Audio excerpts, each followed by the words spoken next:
नमस्कार बच्चों। हम अपने हिंदी में दूसरा पाठ पढ़ रहे थे जिसका नाम है दादी माँ। लेखक की दादी माँ जो अब इस दुनिया में नहीं रही हैं उसके बारे में लेखक बता रहे हैं। क्या हुआ था पीछे हमने जो पढ़ा था उसमें कि दादी माँ जो है वो निक्षार में रामी की चाची पर बिगड़ रही थी। उनको 2-4 बातें सुना रही थी कि हमारे पैसे सूद समेत वापस कर दे। तो आगे क्या होता है देखिए। दूंगी मालकिन, रामी की चाची रोती हुई दोनों हाथों से आंचल पकड़े दादी माँ के पैरों की ओर झुकी। बिटिया की शादी है, आप न दया करेंगी तो इस बेचारी का निस्तार कैसे होगा। हट हट, अभी नहा के आ रही हूँ। दादी माँ पीछे हट गई। जाने दो दादी, मैंने इस अप्रिय प्रसंग को हटाने की गरज से कहा। बेचारी गरीब है, दे देगी कभी। लेखक ने ऐसा अपनी दादी माँ से कहा। चल चल, चला है समझाने। मैं चुपके से आंगन की ओर चला गया। कई दिन बीत गए, मैं इस प्रसंग को एकदम भूल सा गया। एक दिन रास्ते में रामी की चाची मिली। वह दादी को पूतो फलो दूधो नाव का आशीर्वाद दे रही थी। मैंने पूछा, क्या बात है धनो चाची? तो उसने विहल होकर कहा, उरिन हो गई बेटा। उरिन हो गई यानी कि उसका कर्जा जो है वो ख़त्म हो गया, वो होता है उरिन। भगवान भला करे हमारी मालकिन का।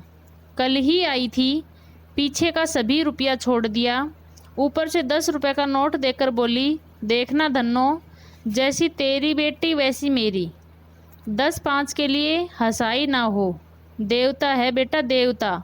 रामी की चाची उसकी दादी के लिए बता रही हैं कि उनकी दादी देवता है, देवता। उस रोज़ तो बहुत डांट रही थी। मैंने पूछा, वह तो बड़े लोगों का काम है बाबू, रुपया देकर डांटे भी न तो लाभ क्या। मैं मन ही मन इस तर्क पर हंसता हुआ आगे बढ़ गया। किशन के विवाह के दिनों की बात है। विवाह के 4-5 रोज़ पहले से ही औरतें रात रात भर गीत गाती हैं। विवाह की रात को अभिनय भी होता है। यह प्राय एक ही कथा का हुआ करता है। उसमें विवाह से लेकर पुत्रोत्पत्ति तक के सभी दृश्य दिखाए जाते हैं। सभी पार्ट औरतें ही करती हैं। यानी कि जब शादी में जब दूल्हा दुल्हन के घर शादी करने के लिए चला जाता है तब पीछे से औरतें जो करती हैं उसके बारे में ये बता रहा है। मैं बीमार होने के कारण बारात में न जा सका। मेरा भाई राघव दालान में सो रहा था। औरतों ने उस पर आपत्ति की, यानी कि वो वहाँ पर सो रहा था तो औरतों ने उसको वहाँ से हटाने के लिए कहा। दादी माँ बिगड़ी, लड़के से क्या पर्दा, लड़के और ब्रह्मा का मन एक सा होता है।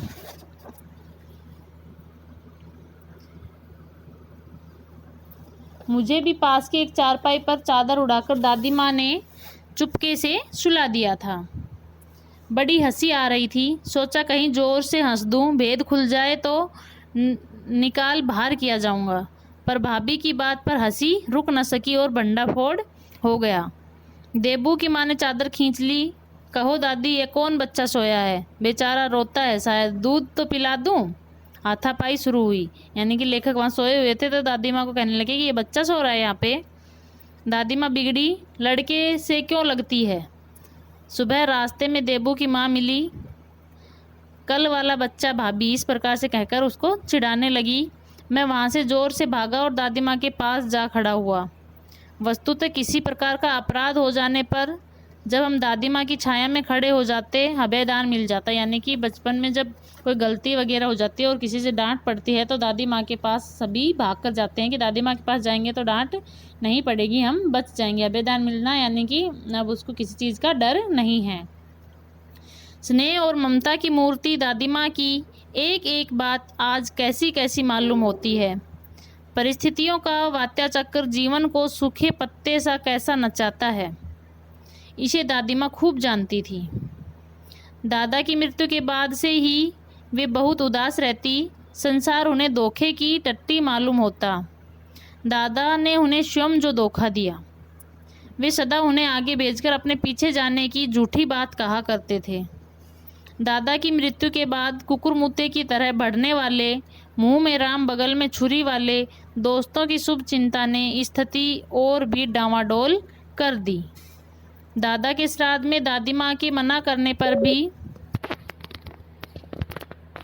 पिताजी ने जो अतुल संपत्ति व्यय की वह घर की तो थी नहीं। मना करने पर भी उनके पिताजी ने जो दादा की संपत्ति थी उसको खर्च किया, वो घर की तो नहीं थी। दादी माँ अक्सर उदास रहा करती। माघ के दिन थे, कड़ाके का जाड़ा पड़ रहा था। पछुआ का सन्नाटा और पाले की शीत हड्डियों में घुसी पड़ती। यानी कि माघ का महीना है, जब जिस महीने में बहुत ज़्यादा सर्दी होती है, तो पछुआ का सन्नाटा यानी कि बहुत तेज़ हवाएं चल रही हैं जो ऐसा लगता है जैसे हड्डियों में घुस रही हैं। शाम को मैंने देखा दादी माँ गीली धोती पहने कोने वाले घर में एक संदूक पर दिया जलाए हाथ जोड़कर बैठी हैं। उनकी स्नेह कातर आंखों में मैंने आंसू कभी नहीं देखे थे। मैं बहुत देर तक मन मारे उनके पास बैठा रहा। उन्होंने आंखें खोली। दादी माँ, मैंने धीरे से कहा। यानी कि दादी माँ दिया जलाए बैठी थी, लेखक भी उनके बगल में आकर बैठ गया और उनसे दादी माँ की आंखें खोलने पर उनसे कुछ पूछता है। क्या है रे, तू यहाँ क्यों बैठा है? दादी माँ, एक बात पूछूं, बताओगी ना? मैंने उनकी स्नेहपूर्ण आँखों की ओर देखा। क्या है? पूछ। तुम रोती थी? दादी माँ मुस्कुराई। पागल, तूने अभी खाना भी नहीं खाया है ना? चल चल धोती तो बदल लो दादी माँ, मैंने कहा। मुझे सर्दी गर्मी नहीं लगती बेटा, वे मुझे खींचती रसोई में ले गई। सुबह मैंने देखा चारपाई पर बैठे पिताजी और किशन भैया मन मारे कुछ सोच रहे हैं।